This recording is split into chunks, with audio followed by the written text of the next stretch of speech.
பெட்டையை பாடுமாயா அது இட்ட முட்டையை பாட மாட்டேன். போய்விடு முருகா. நான் உன்னை வணங்குவது உண்மை என்றால், கண்கண்ட தெய்வம் என்றால், சத்தியத்தின் உருவம் என்றால், சத்தவத்தின் பொருள் என்றால், புத்தி தடுமாறி பேசும் இந்த பொய்யாமொழி புலவனின் ஆணவத்தை அடக்கி உன் காலிலே மண்டியிட்டு மன்னிப்பு கேட்க செய்வேன். அது மட்டும் போராடும் முருகா. இந்த புலவன் வாயாலேயே உன் புகழை பாடுபடி செய்ய வேண்டும். புகழை பாடுபடி செய்ய வேண்டும். யாமணி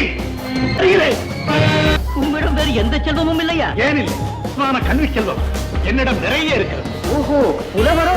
பெரும் புலவர் அல்ல, பெரும் புலவர் பொய்யாமொழி. அந்த கல்வி செல்வத்தை உனக்கு கொடுக்க முடியாதே. ஏன் முடியாது? எப்படி முடியும்? என் மீது ஒரு பாட்டு பாடும், அதை ஏற்றுக் கொள்ளுகிறேன். பாட்டை புரிந்து கொள்ளும் சக்தி கூட உனக்கு இருக்கிறதா? முதலில் பாடும் அந்த சக்தி உமக்கு இருக்கிறதா என்று பார்த்து விடுகிறேன். உன் பெயர் என்ன? முட்டை.